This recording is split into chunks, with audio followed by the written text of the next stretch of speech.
അസ്സലാമലൈക്കും, welcome back. അപ്പോൾ ഇന്നത്തെ നമ്മളെ വീഡിയോ എന്ന് പറയുന്നത് എല്ലാവർക്കും യൂസ്ഫുൾ ആയിട്ടുള്ള ഒരു വീഡിയോ ആണ് കേട്ടോ. പ്രത്യേകിച്ച് ലേഡീസിന് എന്താ വെച്ചാൽ പ്രസവാനന്തര ചികിത്സ. ഇപ്പോഴത്തെ കാലത്ത് എല്ലാവരും ഈ ഒരു ചികിത്സ തേടി പോകുന്നവരാണ് കൂടുതൽ പേരും, അല്ലേ? ഞാനും അതിൽ ചെയ്തിട്ടുണ്ടായിരുന്നു. അപ്പോൾ ആ ഒരു എക്സ്പീരിയൻസ് വെച്ചിട്ട് ഞാൻ നിങ്ങൾക്ക് പറഞ്ഞു തരാം. ഈ ഒരു ആയുർവേദിക് ഹോസ്പിറ്റൽ വരുന്നത് നമ്മളെ മുക്കം ജംഗ്ഷൻ കഴിഞ്ഞിട്ട് മുരിങ്ങമ്പുറ എന്ന് പറഞ്ഞിട്ടുള്ള സ്ഥലത്താണ് കേട്ടോ. അപ്പൊ താലോലം എന്നാണ് ക്ലിനിക്കിന്റെ പേര് വരുന്നത്. അപ്പൊ ഞാൻ ക്ലിനിക്കിന്റെ ഫ്രണ്ടിലാണ് നിൽക്കുന്നത്. അപ്പൊ നമുക്ക് ഇതിനെ കുറിച്ച് കൂടുതൽ വിവരങ്ങൾ നമ്മളെ ഡോക്ടർ നമ്മളോട് സംസാരിക്കും. അപ്പൊ എല്ലാ കാര്യങ്ങളും നമുക്ക് ഡോക്ടറോട് തന്നെ ചോദിച്ചറിയാം. നമസ്കാരം, ഞാൻ ഡോക്ടർ അക്ഷയ, താലോലം പോസ്റ്റ്നൽ കെയറിലെ ചീഫ് കൺസൾട്ടന്റ് ആണ്. പോസ്റ്റ്നൽ കെയർ ട്രീറ്റ്മെന്റ്സ് എന്ന് പറയുമ്പോൾ പലപ്പോഴും സ്ത്രീകൾക്ക് ഒരുപാട് കൺഫ്യൂഷൻസ് ഉള്ളതാണ്. ഒരുപാടധികം മിത്തും അശാസ്ത്രീയമായിട്ടുള്ള രീതികളൊക്കെ നിലനിൽക്കുന്ന ഒരു ഫീൽഡാണ് ഈ പോസ്റ്റ്മോർട്ടം കെയർ എന്ന് പറയുന്നത്.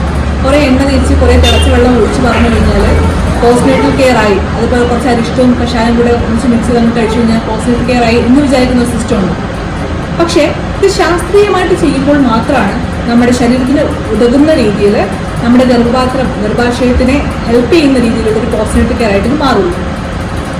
താലോലം നിങ്ങൾക്ക് പ്രൊവൈഡ് ചെയ്യുന്നത് കാര്യമായിട്ട് പറഞ്ഞു കഴിഞ്ഞാൽ വിഹാരപരമായിട്ടുള്ള, അതായത് നമ്മുടെ ട്രീറ്റ്മെന്റ് വൈസ് ആയിട്ടുള്ള തെറാപ്പീസും അതുപോലെ ഡയറ്റ് പ്ലാനും അതുപോലെ തന്നെ മെഡിസിൻസുമാണ്. ഇതിനകത്ത് വിഹാരക്രമമായിട്ടുള്ള അല്ലെങ്കിൽ നമ്മുടെ ഒരു ട്രീറ്റ്മെന്റ്സിന്റെ ഭാഗമായിട്ട് ഇനീഷ്യൽ സ്റ്റേജസിൽ ഫുൾ ബോഡി മസാജ്, അത് നമ്മൾ ആപ്റ്റ് ആയിട്ടുള്ള ഓയിൽ ഏതാണോ അത് ഉപയോഗിച്ചിട്ടുള്ള ഫുൾ ബോഡി മസാജും ഇതിനെയും അതുപോലെ തന്നെ മുടിയിനെയും ഹെൽപ്പ് ചെയ്യുന്ന രീതിയിലുള്ള ഓയിൽ വെച്ചിട്ടുള്ള മസാജിങ്, അതേപോലെ കുളി കഴിഞ്ഞ ശേഷം ശിരോധൂപനം പോലുള്ള കണ്ടീഷൻസ് ഒക്കെ നമ്മൾ ചെയ്യുന്നുണ്ട്, കേശധൂപനം പോലുള്ള കാര്യങ്ങളൊക്കെ. ഇനിയുള്ളത് അത് കഴിഞ്ഞതിന് ശേഷം 4-5 ദിവസം കഴിഞ്ഞതിന് ശേഷം നമ്മുടെ കിഴികൾ, വിവിധ കിഴികൾ, നമ്മുടെ ശരീരം ഏതാണോ ആവശ്യപ്പെടുന്നത് ആ രീതിയിലുള്ള കിഴികൾ, മെയിൻലി പറഞ്ഞു കഴിഞ്ഞാൽ ഇലക്കിഴി, നാരങ്ങക്കിഴി, ഞവരക്കിഴി പോലുള്ള കാര്യങ്ങൾ. അതായത് ഞവരക്കിഴി ചെയ്യുന്ന സമയത്ത് ഞവര തേക്കൂടെ അതിനകത്ത് ഇൻക്ലൂഡഡ് ആയിട്ടങ്ങ് നടക്കും. ഈ രീതിയിലുള്ള ട്രീറ്റ്മെന്റ്സും ഇതിനകത്ത് ഇൻക്ലൂഡഡ് ആണ്. ഇനി ഡയറ്റിന്റെ കേസ് പറയുകയാണെങ്കിൽ ഒരമ്മയ്ക്ക് ഏറ്റവും അത്യാവശ്യമായിട്ടുള്ളത് മുലപ്പാലാണ്. ആ മുലപ്പാൽ ഉണ്ടാവുന്നതിന് ഹെൽപ്പ് ചെയ്യുന്ന ലാക്ടോജനിക് ആയിട്ടുള്ള മെഡിസിൻസ് ആണ് നമ്മൾ ഡയറ്റാണ് നമ്മളിവിടെ പ്രിസ്ക്രൈബ് ചെയ്യുന്നത്. അതും ഓരോ ആളുകളുടെ ശരീരപ്രകൃതിക്കും അവരുടെ അണ്ടർലൈങ് ആയിട്ടുള്ള ഡിസീസ് എന്തെങ്കിലും ഉണ്ടെങ്കിൽ അതിനെയൊക്കെ ഡിപ്പെൻഡ് ചെയ്തിട്ട് മാത്രമാണ് നമ്മളൊരു മെഡിസിൻസ് പ്രിസ്ക്രൈബ് ചെയ്യുന്നത്. ഈ മെഡിസിൻസ് മാത്രം ഡയറ്റ് നമ്മൾ പ്രിസ്ക്രൈബ് ചെയ്യുന്നത്. അതിനകത്ത് തന്നെ കുറച്ചുകൂടെ ജങ്കിങ്, അതായത് ജങ്ക് ഫുഡ്സ് ഉപയോഗിക്കുന്നത് ഇവിടെ ഇല്ല എന്ന് തന്നെ പറയേണ്ടി വരും, കാരണം അതിവിടെ അലൗഡ് അല്ല. ഇനിയുള്ളത് നമ്മുടെ മെഡിസിൻസിന്റെ കേസാണ്. മെഡിസിൻസ് കൃത്യമായ അളവിൽ കൃത്യമായ സമയങ്ങളിൽ തന്നെ കൊടുക്കുക എന്നുള്ളത് വളരെ ഇമ്പോർട്ടൻ്റ് ആണ്. ഈ കൃത്യമായ സമയം എന്ന് ഉദ്ദേശിക്കുന്നത് രാവിലെ വൈകിട്ട് എന്നുള്ളതല്ല, പകരം കഷായം ഉപയോഗിക്കേണ്ട ഒരു സമയപരിധിയുണ്ട്, അതുപോലെ അരിഷ്ടം ഉപയോഗിച്ച് തുടങ്ങേണ്ട ഒരു സമയമുണ്ട്.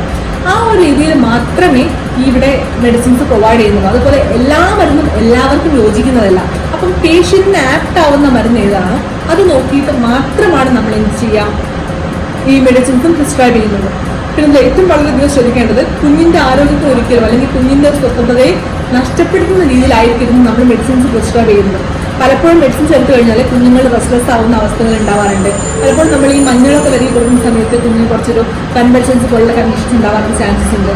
അതുപോലെയുള്ള കണ്ടീഷൻസ് ഒഴിവാക്കാനായിട്ടാണ് ഒരു ഡോക്ടറുടെ സൂപ്പർവിഷനിൽ തന്നെ ഇത്തരം കാര്യങ്ങൾ ഡയറ്റ് ആണെങ്കിലും അതുപോലെ ട്രീറ്റ്മെന്റ്സ് ആണെങ്കിലും ഒക്കെ നമ്മൾ പ്രിസ്ക്രൈബ് ചെയ്യുന്നുള്ളൂ. പിന്നെ ഇതിന് പ്രധാനപ്പെട്ട ഫീച്ചർ എന്ന് വെച്ചാൽ എല്ലാ പേഷ്യൻസിനും ഒരുപോലെ ആയിരിക്കില്ല ശരീരപ്രകൃതി. അതുകൊണ്ട് തന്നെ ഓരോ പേഷ്യൻസിനും ആവശ്യമായത് എന്താണോ ആ രീതിയിലുള്ള കസ്റ്റമൈസേഷൻസ് ഇവിടെ പോസിബിൾ ആണ്.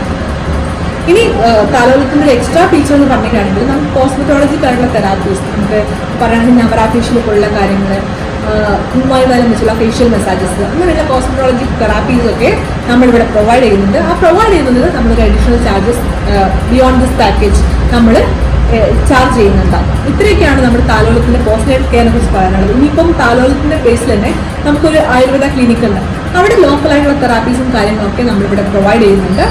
അതിന് ഒരു ക്ലിനിക്കൽ വിസിറ്റ് നടത്തിയതിനു ശേഷം ഡോക്ടറുമായിട്ട് ഞാൻ തന്നെയാണ് ഇവിടെ ചീഫ് കൺസൾട്ടന്റ് ആയിട്ടുള്ളത്. കൺസൾട്ടേഷന് ശേഷമാണ് നമ്മൾ അത്തരത്തിലുള്ള ട്രീറ്റ്മെന്റ്സിലേക്ക് പോകുന്നുണ്ടാവുക. അപ്പോൾ ഫുഡിന്റെ മെനു ഒന്ന് പറഞ്ഞല്ലോ. ഫുഡിന്റെ മെനു ഞാൻ നേരത്തെ പറഞ്ഞതുപോലെ തന്നെ ഓരോ പേഷ്യൻസിനും ഓരോ കണ്ടീഷൻസ് ആയിരിക്കും. പറയുകയാണെങ്കിൽ നമുക്കൊരു ഷുഗർ ഉള്ളൊരു അല്ലെങ്കിൽ ഒരു പ്രഗ്നൻസിയുടെ സമയത്ത് ഷുഗറുള്ള പേഷ്യൻ്റൊക്കെയാണ് വിചാരിക്കുന്നത്. അപ്പോൾ ഇവിടെ നമ്മൾ കൊടുക്കുന്നതിനകത്ത് പലപ്പോഴും മധുരങ്ങളോ കാര്യങ്ങളോ ഒന്നും നമുക്ക് ഇൻക്ലൂഡ് ചെയ്യാൻ വേണ്ടി പറ്റില്ല, ഷുഗറാണത്. അപ്പോൾ ആ രീതിയിൽ ഓരോ പേഷ്യൻസിനും ആവശ്യമായിട്ടുള്ള ഡയറ്റ് ഉണ്ട്, അത് നമ്മൾ കസ്റ്റമൈസ് ചെയ്താണ് നമ്മൾ പ്രൊവൈഡ് ചെയ്യാം. ഇനിയിപ്പം ഈ മുലപ്പാലിൻ്റെ കേസിന് വരുന്ന സമയത്ത് മുലപ്പാലുള്ള അമ്മമാരുണ്ടാവും, അത് കുറവുള്ള അമ്മമാരുണ്ടാവും. പ്രത്യേകിച്ചും ഫസ്റ്റ് ഡെലിവറിയൊക്കെ ആണെങ്കിൽ മുലപ്പാൽ കുറഞ്ഞിരിക്കുന്ന സമയമൊക്കെ ഉണ്ടാവും. ആ സമയത്ത് നമ്മൾ കൂടുതലായിട്ട് ഫോക്കസ് ചെയ്യുക ഡയറ്റിലൂടെ എങ്ങനെ മുലപ്പാൽ ഉണ്ടാക്കാം എന്നുള്ളതാണ്. ആ സമയത്ത് ആ രീതിയിലുള്ള ഡയറ്റ് ആയിരിക്കും ആ ഒരു പെർട്ടിക്കുലർ അമ്മയ്ക്ക് കൊടുക്കുക. അപ്പോൾ ഓരോ വ്യക്തികളുടെ ശരീരവും ശരീരപ്രകൃതികളും പ്രശ്നങ്ങളും ഒക്കെ വ്യത്യസ്തമായതുകൊണ്ട് ഈ ഫുഡ് എന്ന് പറയുന്നത് അല്ലെങ്കിൽ ഡയറ്റ് എന്ന് പറയുന്നത് ഡയറ്റ് പ്ലാൻ എന്ന് പറയുന്നത് നമുക്ക് എപ്പോഴും കസ്റ്റമൈസേഷൻ ആണ്.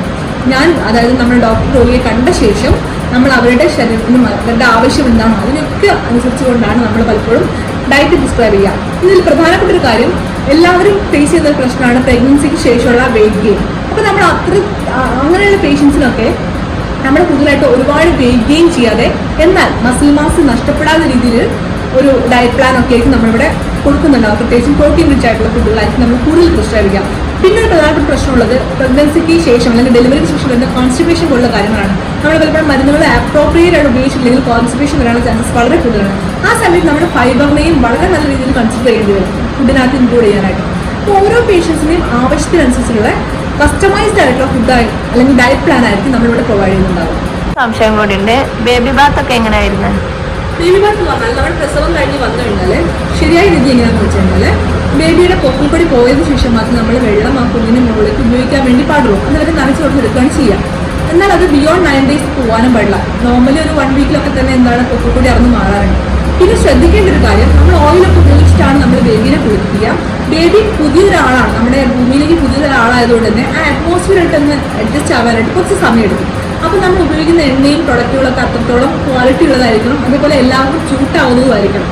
ആ രീതിയിൽ മാത്രം നമ്മൾ സെലക്ട് ചെയ്യുള്ളൂ. പിന്നെ അതിനകത്ത് പ്രധാനപ്പെട്ട ഒരു കാര്യം, കുഞ്ഞിന് മഞ്ഞ ഉണ്ടാവാനുള്ള ചാൻസസ് ഉണ്ട്. ആ സമയത്ത് നമ്മൾ വല്ലാണ്ട് അവനെ ബുദ്ധിമുട്ടിക്കാൻ വേണ്ടി പോകരുത്. രണ്ടാമെന്ന് പറഞ്ഞാൽ പൊക്കിൾക്കൊടിയുടെ ഇൻഫെക്ഷൻസ് ആണ്. അത് ഉണ്ടാവാതിരിക്കാനായിട്ട് പൊക്കിൾക്കൊടി വളരെ കെയർ ചെയ്ത് മാത്രം എത്ര ദിവസം ശേഷം കുളിക്കാമെന്നുള്ളത് നമുക്ക് തീരുമാനിക്കാൻ വേണ്ടി പറ്റുള്ളൂ. ആ കുളിപ്പിക്കുന്ന സമയത്ത് തന്നെ എണ്ണയോ വെള്ളമോ പോലുള്ള കാര്യങ്ങൾ പൊക്കിൾക്കൊടിയിൽ നിൽക്കാതിരിക്കാൻ നമ്മൾ ശ്രദ്ധിക്കണം. ആ രീതിയിലാണ് നമ്മൾ കുഞ്ഞിനെ കുളിപ്പിക്കുന്ന കാര്യങ്ങളൊക്കെ പ്ലാൻ ചെയ്യുന്നുണ്ടാവുക. അത് എത്ര ദിവസം കുളിപ്പിക്കാൻ വേണ്ടി പറ്റുന്നതും എന്ന് മുതൽ കുളിപ്പിക്കാൻ വേണ്ടി പറ്റുന്നുള്ളതൊക്കെ ആ ഒരു ബേബിയുടെ ഈ പൊക്കിൾക്കൊടിയുടെ സ്റ്റാറ്റസും കാര്യങ്ങളൊക്കെ നോക്കിയിട്ട് മാത്രമേ നമുക്ക് തീരുമാനിക്കേണ്ടത്. പിന്നെ പോസ്റ്റ്മോർട്ടം സ്റ്റേജിൽ വളരെയധികം ഇമ്പോർട്ടൻസ് കൊടുക്കുന്ന സാധനമാണ് മദറിന്റെ മെന്റൽ ഹെൽത്ത്. കാരണം വെച്ചാൽ പോസ്റ്റ്മോർട്ടം ബ്ലൂസും അതുപോലെ തന്നെ ഡിപ്രഷൻ പോലുള്ള കാര്യങ്ങളൊക്കെ നമ്മൾ കണ്ടുവരാറുണ്ട്. ഇനീഷ്യൽ സ്റ്റേജസിൽ ഉണ്ടാകുന്ന ബ്ലൂസും കാര്യങ്ങളൊക്കെ നല്ല രീതിയിൽ ടേക്ക് കെയർ ചെയ്ത് നല്ലൊരു സപ്പോർട്ടീവ് സിസ്റ്റം വർക്ക് ചെയ്ത് കഴിഞ്ഞാൽ ഫർദർ ആയിട്ട് ഇനി മുന്നോട്ടേക്ക് പോകുന്ന സമയത്ത് ഉണ്ടാകുന്ന ഡിപ്രഷൻ പോലുള്ള കാര്യങ്ങളൊക്കെ പലപ്പോഴും നമുക്ക് അവോയ്ഡ് ചെയ്യാൻ വേണ്ടി പറ്റും. അപ്പോൾ ഇവിടെ നമ്മൾ പ്രൊവൈഡ് ചെയ്യുന്ന പ്രധാനപ്പെട്ട ഒരു സജഷൻ നമ്മൾ വെക്കാറുള്ളത്, ഡെയിലി ഒരു ½ an hour എങ്കിലും നമ്മുടെ ഹസ്ബൻഡിന്റെ കൂടെ എന്തായാലും ചെലവഴിക്കുക എന്നുള്ളതാണ്. ഒരു പോസ്റ്റ്മോർട്ടം കെയർ ആണ്, നമ്മൾ അവിടെ കൊണ്ടിട്ട് കഴിഞ്ഞാൽ എല്ലാം തീർന്നു എന്നല്ല. പകരം ഡെയിലി ഒരു ½ an hour എങ്കിലും ഭർത്താവുമായിട്ട് അല്ലെങ്കിൽ നമ്മുടെ ഇഷ്ടപ്പെട്ടവരുമായിട്ട് ചെലവഴിക്കാനുള്ള സമയം കൊടുക്കുക. അതുപോലെ ചെറിയ ചെറിയ രീതിയിലുള്ള മെഡിറ്റേഷൻ പോലുള്ള യോഗ സെഷൻസ് നമ്മളിവിടെ പ്രൊവൈഡ് ചെയ്യുന്നു. പ്രത്യേകിച്ച് വലിയ രീതിയിലുള്ള യോഗ കാര്യങ്ങളൊന്നും നമുക്ക് ചെയ്യാൻ പറ്റില്ല, കാരണം ശരീരം ഇടമിച്ചിരിക്കുന്ന ഒരു അവസ്ഥയാണ്. അപ്പോൾ ആ രീതിയിൽ നമ്മുടെ മനസ്സിനെ ഒന്ന് കാമാക്കാനും അതേപോലെ ഒന്ന് ഹാപ്പി ആക്കി വെക്കാനുള്ള തെറാപ്പീസ് ഇവിടെ ലൈക്ക് യോഗ റിലേറ്റഡായിട്ട് നമ്മൾ ചെയ്യുന്നുണ്ട്. ഇനി ഇതിനകത്ത് പ്രധാനപ്പെട്ട മറ്റൊരു കാര്യം എന്ന് പറഞ്ഞാൽ പേഷ്യൻറ്റിന് ആഫ്റ്റർ എല്ലാം കഴിഞ്ഞതിന് ശേഷം ഒരു ഹാപ്പി ഈവനിങ് കൂടെ നമ്മളിവിടെ പ്രൊവൈഡ് ചെയ്തിട്ടാണ് നമ്മൾ ഓരോ പേഷ്യൻസിനെയും കൂടി ഡിസ്ചാർജ് ചെയ്യാറുള്ളത്.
ഫാർമസിയും അതേപോലെ ട്രീറ്റ്മെൻറ്റ് റൂമൊക്കെ നിങ്ങൾ കണ്ടില്ലേ. ഇനി അടുത്ത ബെഡ്റൂം ഒന്ന് കണ്ടു നോക്കാം. അവിടെ കസ്റ്റമർ ഉള്ളതുകൊണ്ട് തന്നെ അവർക്കൊരു ബുദ്ധിമുട്ടാകാത്ത വിധത്തിലാണ് ഞാൻ വീഡിയോസൊക്കെ എടുക്കുന്നത് കേട്ടോ. കുറച്ച് പ്രശ്നങ്ങളൊക്കെ ഉണ്ടാവും, എല്ലാവരും ക്ഷമിക്കുക. അപ്പോൾ ഇതൊരു ഡോർ ഓപ്പൺ ചെയ്താൽ നമ്മൾ നേരെ കാണുന്നതാണ് ഇവിടുത്തെ ഹാൾ കേട്ടോ. ഹാളിൽ തന്നെ ഒരു ഡൈനിങ് ടേബിളും അതേപോലെ ഒരു സോഫ സെറ്റും അറേഞ്ച് ചെയ്തിട്ടുണ്ട്.